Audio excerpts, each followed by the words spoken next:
வணக்கம். இன்னைக்கு இந்த பயிரில் நாம் தாளித்து சுண்டல் மாதிரி செஞ்சு சாப்பிட்லாங்க. இந்த பயிரில் நிறைய சத்து இருக்குங்க. கால்சியம், இரும்பு நிறைய இருக்குங்க. அது மட்டும் இல்லைங்க, புரத சத்து, நார் சத்து இருக்குங்க.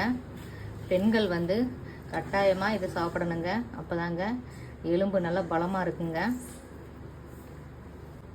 இந்த பயிர் நம்ம பாசி பயிரில் சுண்டல் செஞ்சு சாப்பிட்டா எப்படி இருக்குமோ அதே டேஸ்ட்டில் தாங்க இருக்கும். இது வலுவலு நல்லா இருக்காதுங்க. நீங்கள் ஒரு முறை இதை செஞ்சு சாப்பிட்டு பாருங்கள், ரொம்ப நல்லா இருக்குங்க. இது உளுந்துங்க, முளைக்கட்டிய உளுந்துங்க. இதில் தாங்க இன்றைக்கி நம்ம தாளித்து நம்ம சாப்பிட போகிறோம். முளைக்கட்ட வைக்க முடியலன்னா இதை லைட்டாக வறுக்கணுங்க.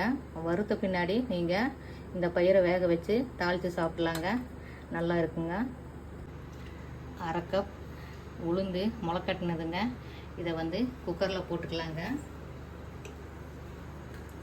ஏற்கனவே சுடு தண்ணி காஞ்சிட்ருக்குங்க.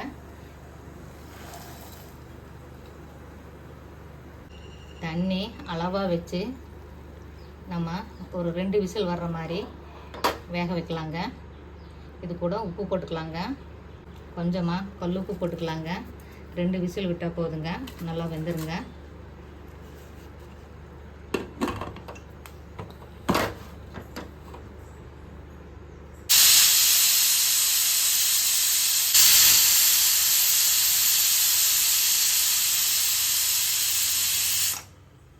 அடுப்பை ஆஃப் பண்ணிக்கலாங்க.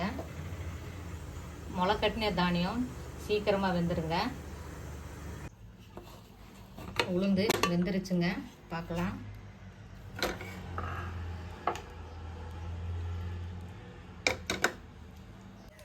கொஞ்சமாக தண்ணி இருக்குங்க. இந்த தண்ணியை வடிகட்ட வேண்டாம், இப்படியே கொஞ்சம் நேரம் வேக விடலாங்க. அந்த தண்ணி வெந்து சுண்டுற வரைக்கும் அப்படியே பார்த்துக்கலாங்க. அப்பப்போ கிளறி விடலாங்க, அடி பிடிக்காமல். அந்த தண்ணி சுண்டட்டுங்க. தாளிச்சுக்கலாங்க. 1 ஸ்பூன் எண்ணெய் ஊற்றிக்கலாங்க. கடுகு போட்டுக்கலாங்க.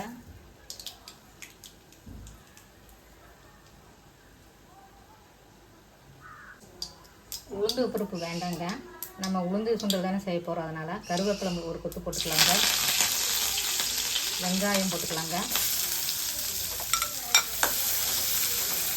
வரமிளகா 2 கிள்ளி போட்டுக்கலாங்க. வெங்காயம் மிளகா வதக்கியாச்சுங்க. இப்போ நம்ம சுண்டல் போட்டுக்கலாங்க.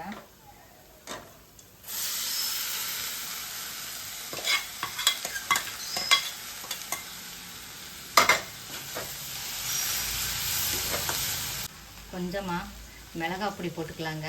வர மிளகாயில் காரம் அவ்வளோக்கா இறங்காதுங்க, அதனால் கொஞ்சமாக மிளகாய் பொடி போட்டுக்கலாங்க. பெருங்காய பொடி கொஞ்சம் போட்டுக்கலாங்க. ஏஜ் அட்டன் பண்ண பெண்களுக்கு இந்த மாதிரி சுண்டல் செஞ்சு கொடுக்கலாங்க. உளுந்து களி, உளுந்து கஞ்சி, உளுந்து சாதம், இந்த மாதிரி ஒவ்வொரு நாளைக்கு செஞ்சு கொடுக்கலாங்க. இந்த சுண்டல் கொஞ்சம் வித்தியாசமாக இருக்குங்க. இது செஞ்சு கொடுத்து பாருங்கள், நல்லா சாப்பிடுவாங்க, வேண்டான்னு சொல்ல மாட்டாங்க. இது கூட தேங்காய் துருவல் போட்டுக்கலாங்க.